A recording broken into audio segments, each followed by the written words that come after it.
하나님께서 오늘 복된 주일 우리에게 주시는 말씀 봉독하도록 하겠습니다. 디도서 2장 1절에서 10절까지 말씀입니다. 신약성경 349쪽이 되겠습니다. 디도서 2장 1절에서 10절까지입니다. 제가 봉독하겠습니다. 오직 너는 바른 교훈에 합당한 것을 말하여 늙은 남자로는 절제하며 경건하며 신중하며 믿음과 사랑과 인내함에 온전하게 하고 늙은 여자로는 이와 같이 행실이 거룩하며 모함하지 말며 많은 술의 종이 되지 아니하며 선한 것을 가르치는 자들이 되고 그대로 젊은 여자들을 교훈하되 그 남편과 자녀들을 사랑하며 신중하며 순전하며 집안 일을 하며 선하며 자기 남편에게 복종하게 하라. 이는 하나님의 말씀이 비방을 받지 않게 하려 함이라. 너는 이와 같이 젊은 남자들을 신중하도록 권면하되 범사에 내 자신이 선한 일에 본을 보이며 교훈에 부패하지 아니함과 단정함과 책망할 것이 없는 바른 말을 하게 하라. 이는 대적하는 자로 하여금 부끄러워 우리를 악하다 할 것이 없게 하려 함이라. 종들은 자기 상전들에게 범사에 순종하여 기쁘게 하고 거슬러 말하지 말며 훔치지 말고 오히려 모든 참된 신실성을 나타내게 하라. 이는 범사에 우리 구주 하나님의 교훈을 빛나게 하려 함이라. 아멘. 우리 옆에 있는 분들과 인사 한번 나누고 말씀을 듣도록 하겠습니다. 한 주일 동안 평안하셨습니까? 인사하시고요. 함께 예배드리면 행복합니다. 인사하시기 바랍니다.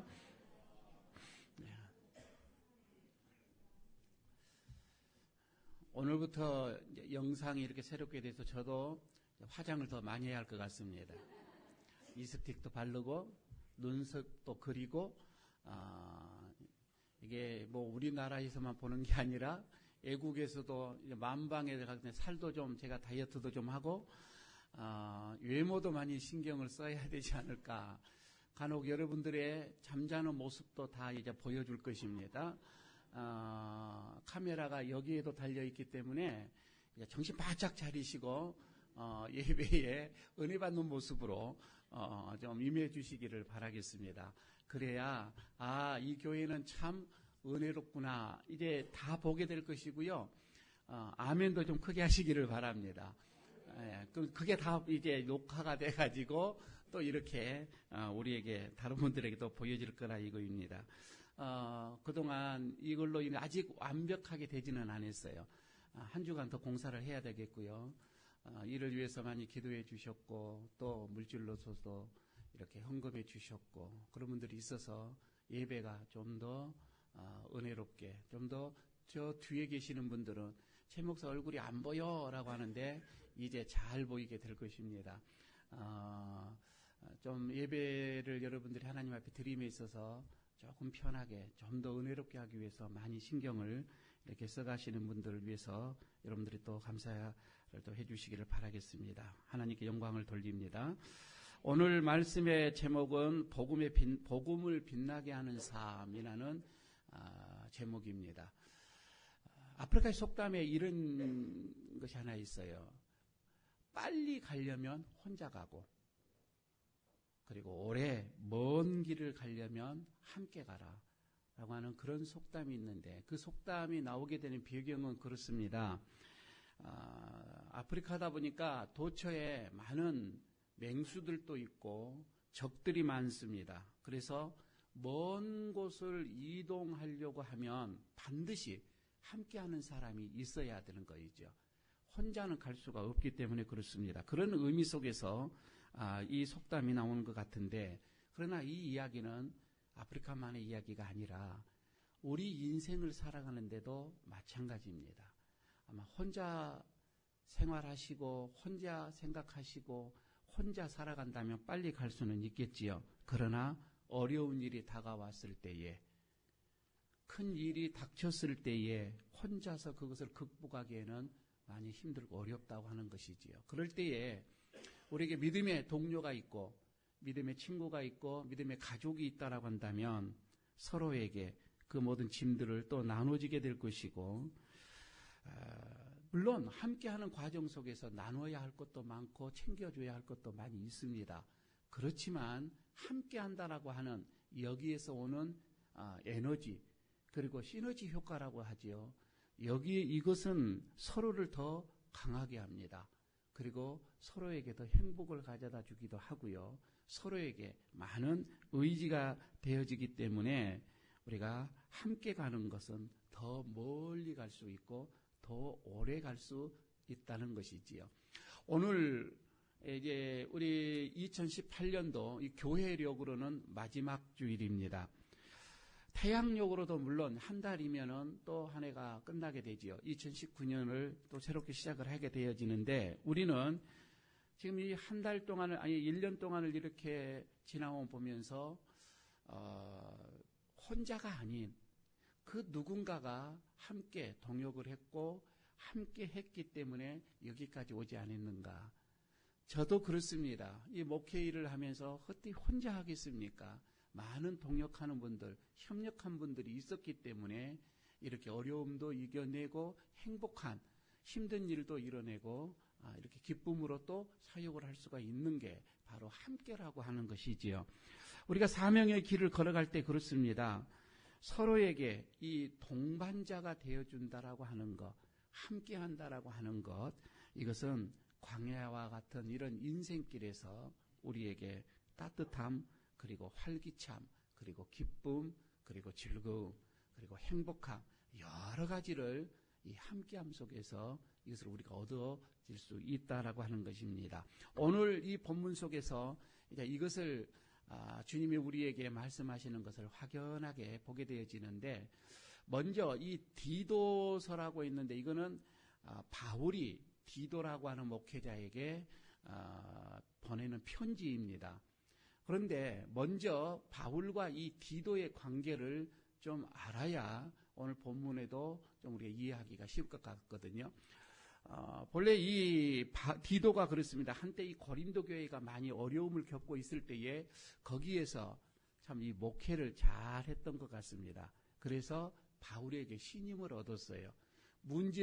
어려운 문제들을 잘 해결함으로 인하여서 그것으로 그랬는지 바울이 이 디도에게 그레네 섬으로 보냅니다. 그리고 거기에서 목회를 하도록, 어떻게 보면은 파송이라 이렇게 봐줘도 되겠지요. 그러면서 그대로 그냥 파송만 하고 끝내는 것이 아니라 목회를 하면서 어떻게 해야 할 것인지를 소상하게 설명을 해주는 게 오늘 본문의 내용입니다. 디도서 우리가 2장을 읽었는데 1장 5절에서 보게 되면 바울이 디도에게 하는 말이 있습니다. 내가 너를 그레네에 남겨둔 이유는, 이렇게 얘기를 하거든요. 그러니까 이 그레네라고 하는 그 도시에, 아니 그 지역에 이 디도를 보내는 것은 남은 일을 정리를 잘하고 내가 명한 대로 각 성에 장로들을 세우게 하려 함이니라고 이렇게 이유를 밝히고 있습니다. 사실 이 그레네라고 하는 이 지역은요, 목회하기가 그렇게 쉽지가 않았습니다. 상당하게 벅찬 지역이기도 했습니다. 까다로운 문제들이 많이 있었기도 하고요. 아직 교회가 행정적으로도 이게 정리가 잘 되어지지 않았습니다. 그러니까 복음의 어떤 일이 뿌리가 깊게 박혀지는 것도 아니고 그냥 막 태동하고 자리를 잡혀가고 그런 와중 속에서 이단들이 너무 많이 들어온 지금 그런 상황이기도 합니다. 이런 곳에 아직까지 성숙하지 못한 이 그레네의 이 교회에 디도를 이렇게 파송을 하면서 어떻게 보면 아들과 같은 그런 마음으로 디도를 보내지요. 그러니까 디도와 이 바울의 이 관계는 어떻게 보면 목회로서는 스승이고 멘토자이고 인생으로서는 상담자이고 어떻게 보면 개인적으로도 아버지와 같은 어떤 그런 끈끈한 어떤 그런 관계였음을 보게 됩니다. 정성어린 어떤 마음을 가지고 충고를 하게 되고 그 충고를 잘 받아서 목회를 하는 그런 모습이 되는데, 여러분, 이 그레데라고 하는 이 지역은 사도행전 2장 11절에 보면 처음으로 등장하는 지역의 이름입니다. 그거를 보면 하나의 섬이에요. 근데 어느 쪽이냐면 지금 이 그리스에서 남쪽으로 한 90km 정도 가는 지역인데 그러면 한 거제도 정도의 거리가 정도 되겠죠. 근데 거기에가 지중해의 한 섬입니다. 근데 그 지중해 한 복판에 떠 있는 섬인데 여기가 유럽하고 소아시아 이것을 연결해 주는 가교의 그런 어떤 그 자리입니다. 많은 뱃사람들이 이곳에서 머물다가 또 가기도 하고 그렇기 때문에 어떻게 보면 이 지역이 자기 본토의 사람보다도 많은 외부의 사람들이 더 많은 그런 지역이기도 하고요. 섬이다 보니까 그들은 바다 생활로 인해서 갈고 닦아지는 굉장히 좀 거친 성품, 뭐 억척스럽다, 뭐 이렇게도 볼 수도 있겠고요. 좀 투박하다, 뭐 이런 성품들이었었습니다.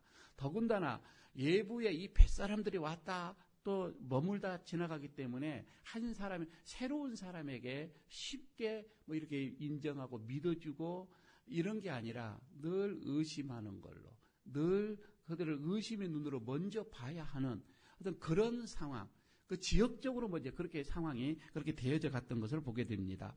또 습관적으로 그들은 거짓말을 많이 했습니다. 할 수만 있으면 거짓말을 해서 많은 것을 이득을 취하는, 어떻게 보면은 좀 신앙하고는 믿음의 어떤 이런 토양하고는 맞지 않는 그런 지역이기도 하지요. 우리나라에서 목회자들에게 물어봅니다. 우리나라에서 가장 목회하는 곳이 어디냐라고 보면 경남, 부산이라고 얘기를 합니다. 저는 그렇지가 않습니다. 그래서 여기 와 있는 거고요. 그런데 왜 그러느냐고 물어보면은 우리나라의 유명한 사찰은 이쪽에 다 있어요. 그러다 보니까 불교적인 색채가 저변에 많이 깔려져 있습니다. 유교적인 어떤 그런 토양이 많이 깔려져 있다라고 하는 것이지요. 복음이 우리나라에, 그래서 그런지 복음화가 우리나라에서 가장 낮은 지역입니다. 지역 자체가 어떤 이런 기독교적인 문화가 전혀 형성이 되어지지 않는 이런 지역이고요. 또 바닷가라서 그런지 많은 외부의 사람들이 왔다 가잖아요. 그러다 보니까 자주 왕래하다 보니까 쉽게 믿어주는 성향이 아니에요. 이것도. 이런 어떻게 보면은 지역적인 성향이 많이 깔려 있는 것도 사실인데 바울은 디도에게 그렇습니다. 그런 교인들이 지금 어우러져 있는 교인들에게 네가 가지고 있는 신앙의 그 하나 가지고 쫙 이렇게 목회하는 것이 아니라 구분 지어서 그 성도에 맞게끔 사역을 하고 목회를 해라, 이런 얘기예요. 그러니까 나이에 맞게끔, 어떤 환경에 맞게끔, 대상에 맞게끔 말씀을 새롭게 그들에게 맞춰서 목양을 해라. 그게 오늘 본문의 주 내용이기도 합니다. 그래서 바울이 오늘 본문을 보게 되면 제일 먼저 나이 드신 남자 성도님들 대상을 하나를 얘기하고, 그 다음에 나이 드신 여자 성도님들 대상, 그 다음에 젊은 여성들, 그 다음에 젊은 남자들, 그리고 마지막에 다섯 번째는 종들. 그때는 교회 안에 노예들, 종들도 많이 들어와 있었습니다. 이 분류를 이렇게 정해놓고 따로따로 그게 맞는 목양을 해라라고 하면서 소상하게 어떻게 저런 사람들에게는, 저 대상에게는 어떻게 가르쳐야 된다라고 하는 것을 말씀해 준 게 오늘 읽었던 10절까지 내용입니다. 먼저 간단하게 이렇게 말씀을 드려보면 2절에서 먼저 그럽니다. 나이든 남자 성도들에게는 어떻게 교육을 하라고 하냐면 절제, 경건, 근신 이런 것을 가르쳐라고 하는 겁니다. 그러면서 믿음, 사랑, 인내 이것을 온전하도록 교훈을 해라. 이렇게 얘기를 하죠. 여러분, 이게 어떤 그 심리적인 상황에서도 봐도 맞는 것 같아요. 나이가 들수록, 남자분들은 나이가 들수록 절제하지 못하면 그동안에 내 인생에 쌓아놓은 내 모든 업적이 한순간에 무너지기도 하는 것입니다. 특히 이 절제라고 하는 것은 생각의 절제, 그리고 이 말의 언어의 이 절제 이런 것들이 되겠지요. 생활의 절제. 그러니까 나이가 드셔가면서 마땅히 생각해야 할 그 범주를 넘어가는 거예요. 하나님께서 우리에게 주시는 그 생각 안에만 있으면 되는데 그냥 그것을 너무 우리 그 속담에 말하는 노파심이라고 하는 것이 있잖아요. 그냥 생각에 내가 가지고 있는 우리가 가져야 할 생각을 넘어갑니다. 그래서 그 생각에서 계속해서 그 생각을 가지고 이제 말을 하기 시작을 합니다. 이건 보통 문제가 되어지지 않죠. 첫째 여러분, 이 나이 드신 우리 남자분들은 마땅히 생각할 그 이상으로 생각해서는 안 됩니다. 그게 어떻게 보면 하나님께서 우리에게 주시는 그 말씀 아니죠. 끊임없이 여러분 이것을 절제하기 위해서는 경건의 훈련을 해야 합니다. 그래서 나이가 드실수록 더 말씀 안으로 들어와야 되고 그 말씀을 묵상해야 되고 그 말씀대로 살아가려고 하는 부단한 훈련이 있어져야 된다고 하는 것이지요. 연료할수록 믿음과 사랑과 인내가 필요하다고 하는 것입니다. 그리고 두 번째에서 이 3절에서는 나이든 여자 성도들에게 말씀을 합니다. 그들을 교훈할 때는 행실을 거룩하게 하면서 남을 헌담하거나 모함하지 말라라고 그런 교훈을 해라고 얘기를 하지요. 그리고 술의 종이 되지 않게 하기 위해서. 그리고 젊은 여자들에게는 어떻게 선한 것을 가르쳐라 이렇게 얘기를 하지요. 여러분 이것도 마찬가지입니다. 여성분들 말이에요. 나이가 드실수록 헌담을 더 많이 합니다. 젊었을 때는 안 했어요. 근데 나이가 들어갈수록 이상하니 하는 거예요. 심리적으로 봤을 때 왜 그러느냐면요. 다른 사람과 내 자신을 비교하면서부터 이게 시작이 되어지는 거예요. 다른 사람과 이 비교를 하면서 내 자신을 보니 내놓을 게 없거든요. 내세울 게 없거든요.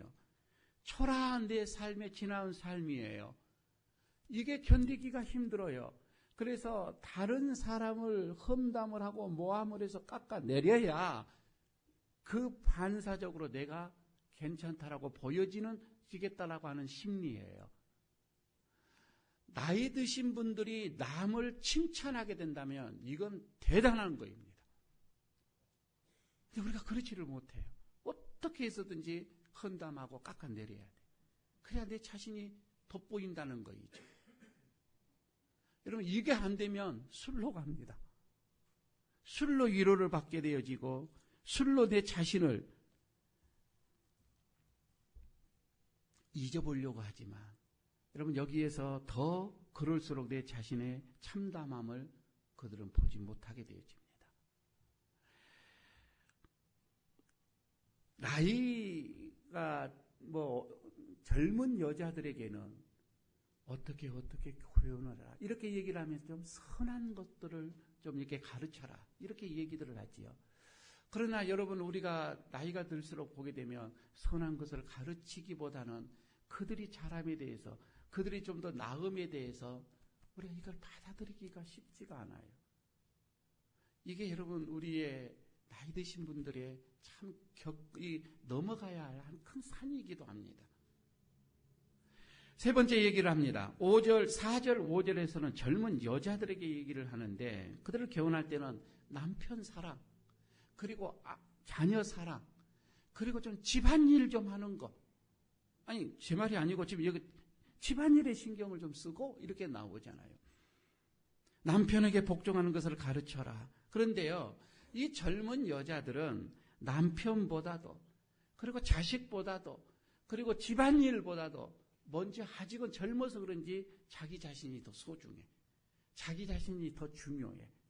그래서 내 자신의 좀 자존심을 상하게 한다든지 내 어떤 자아를 상실하게 한다든지 그러면 견딜 수가 없는 거예요. 그래서 남편도 끝내, 자녀도 끝내, 가정도 그냥 버리고 내 새로운 삶을 살겠다라고 하는 게 젊은 여자들의 생각입니다.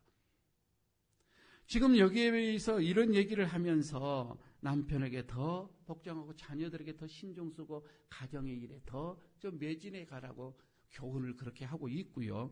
그 다음에 6절, 8절에서는 젊은 남자 성도들입니다. 여기에서는 이렇게 얘기를 해요. 그들을 좀 신중하게 젊은 성도들에게는 좀 신중하게 교훈을 하되 말로 이거는 할 게 아니다 이거예요. 이거는 몸소 네가 목회자 네가 먼저 범사에 본을 보여라 이렇게 합니다. 그러니까 행동으로 삶으로 젊은 남자들에게 교훈을 해야지 말로는 그들에게는 안 된다. 이렇게 교훈을 얘기합니다.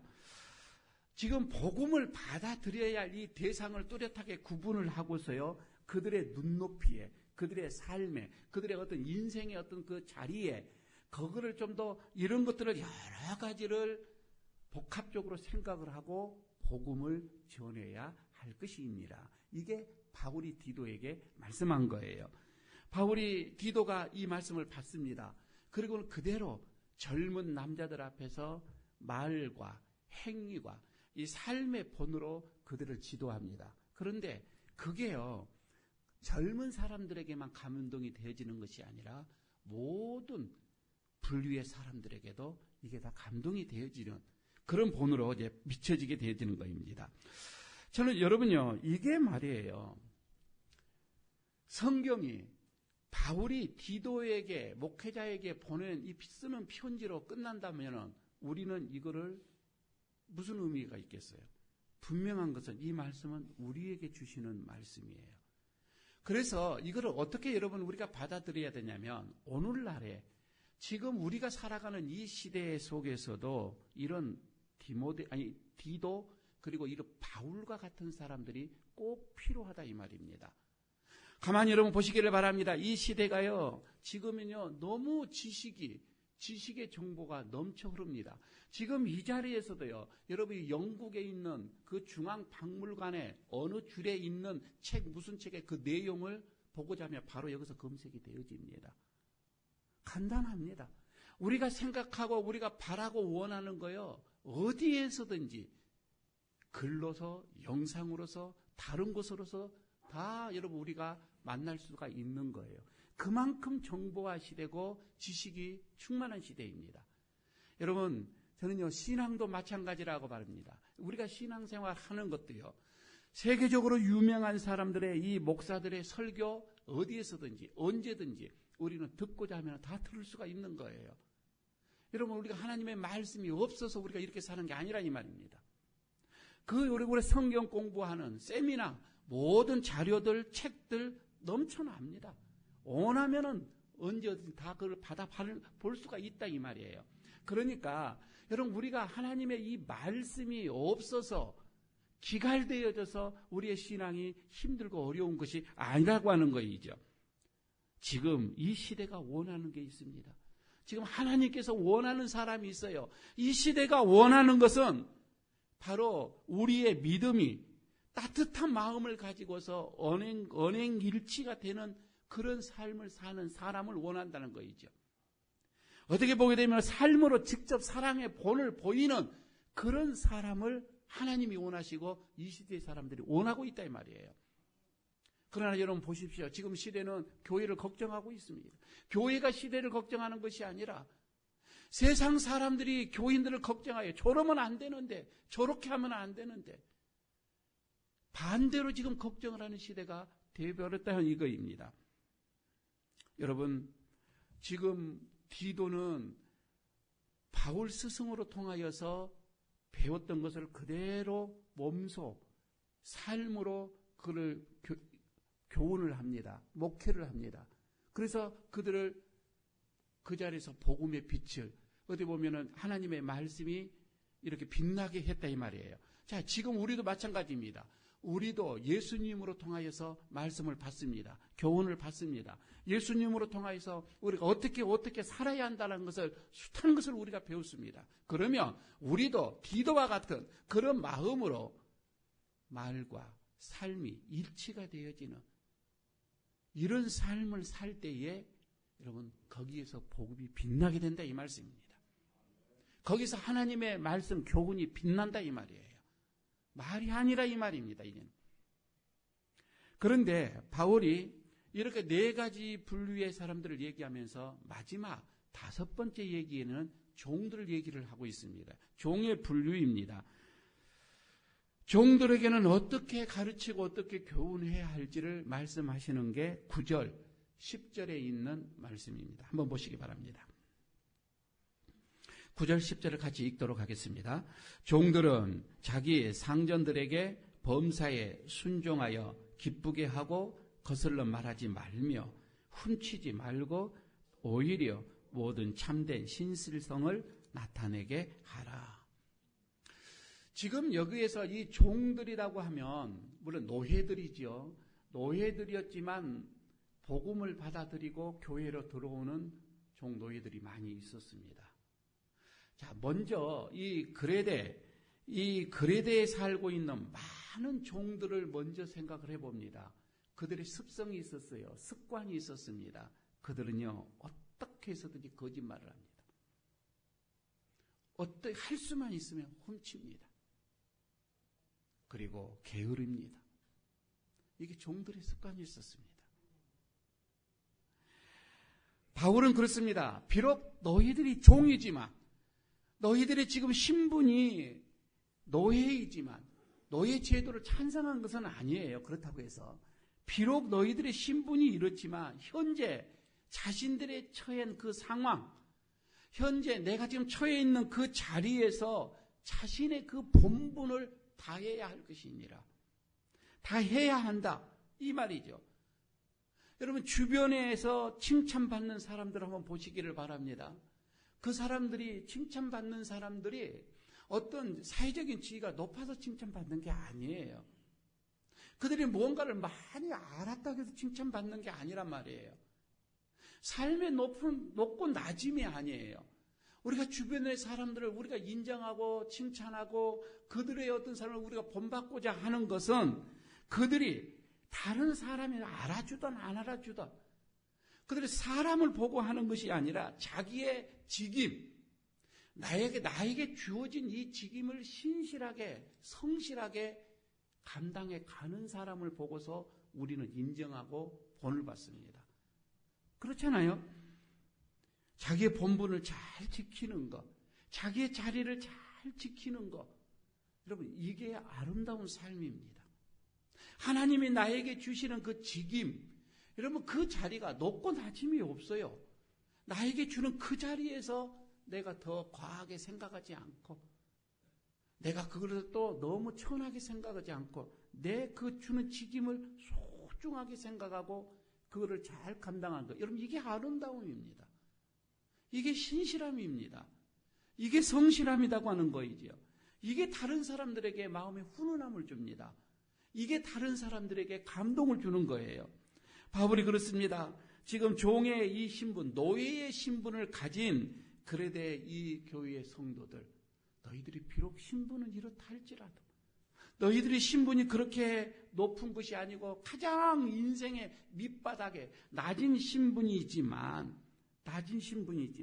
그러나 그 종의 신분 그거 잘 감당해야 할 것이니라.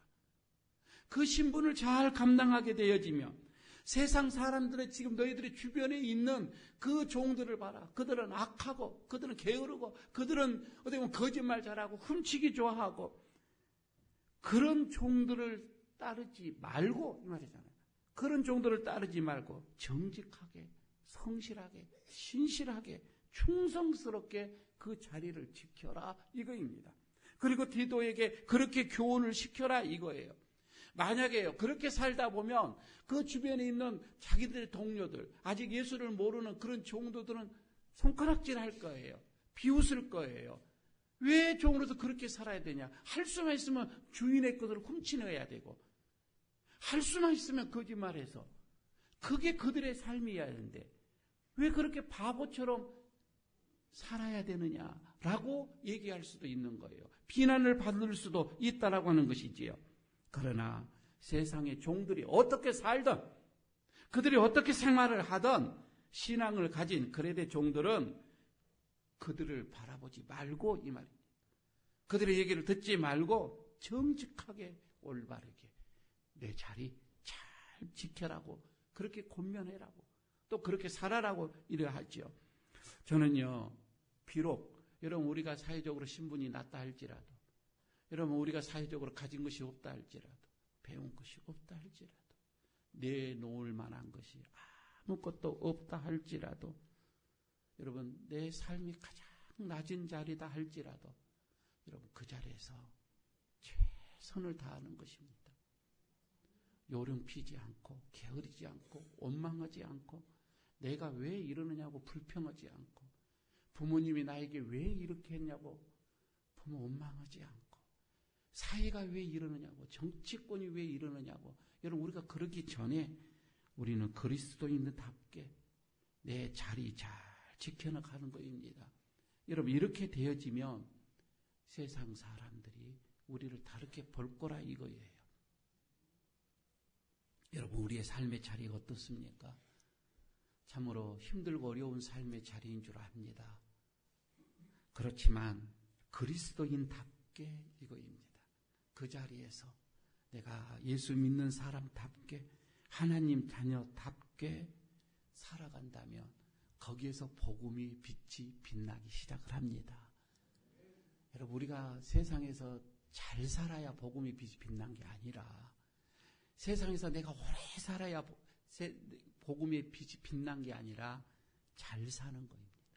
비록 짧은 삶이다 할지라도 가진 게 없다 할지라도 내 몸이 힘들어도 많은 사건들이 내 가정에 엄습해 온다 할지라도 고독한 마음, 신실함, 정직함 하나님 앞에서 여러분 우리가 그렇게 삶을 살 때에 세상 사람들로부터 복음의 빛을 비추게 될 거라고 하는 말씀입니다.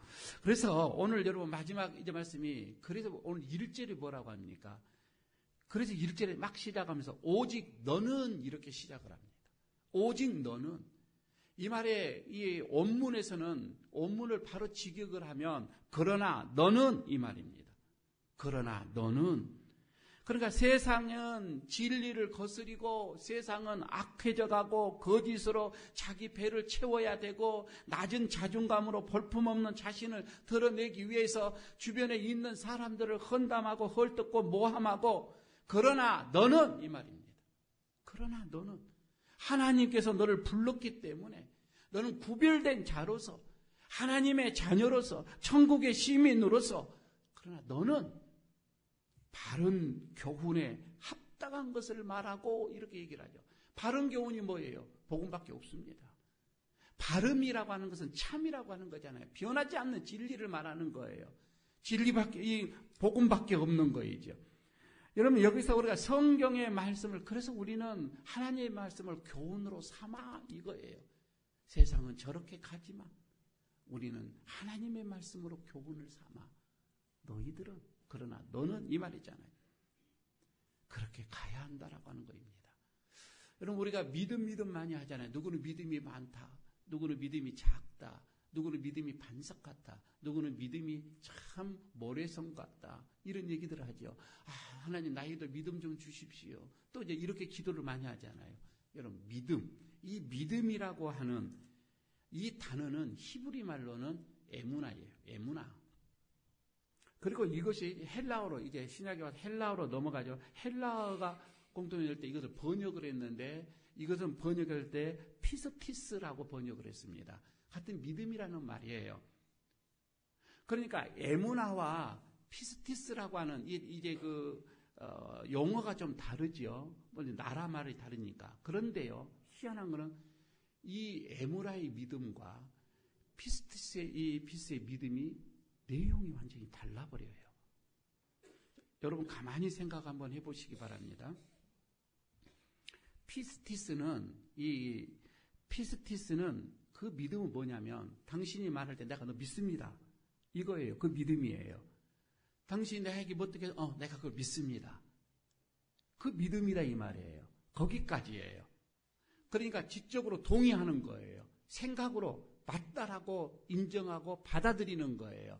믿음으로. 그러나 에무나는 그걸로 끝나는 게 아니에요. 지적 동의한다, 맞다라고는 끝나는 것이 아니라 행동으로 끊임없이 그렇게 가는 것까지 의미하는 거예요. 여러분 그래서 성경에서 많은 믿음이라는 말이 나올 때는 100% 다 이거는 에무나 믿음을 말하고 있는 거예요. 그러나 우리들이 가만히 생각할 때 보면은 다 피스피스 믿음을 이 믿음을 우리는 생각을 하는 거예요. 그래서 야고보서 이거를 결정적으로 얘기를 하죠. 행함이 없는 믿음은 죽은 믿음이다. 그러니까 피스티스의 믿음은 죽은 믿음이다 이 말입니다. 그거는 귀신도 알고 있다라고 할 때 믿음이에요. 알고 있다 이거예요. 여러분 우리는 아는 것으로 끝나는 믿음이 아니에요. 피스티스 이거 아니다 이 말입니다. 우리의 믿음은 에무나로 가야 되는 거예요. 내가 받아들이면 그것이 그대로 믿으면 행동으로 가야 된다 이 말이에요.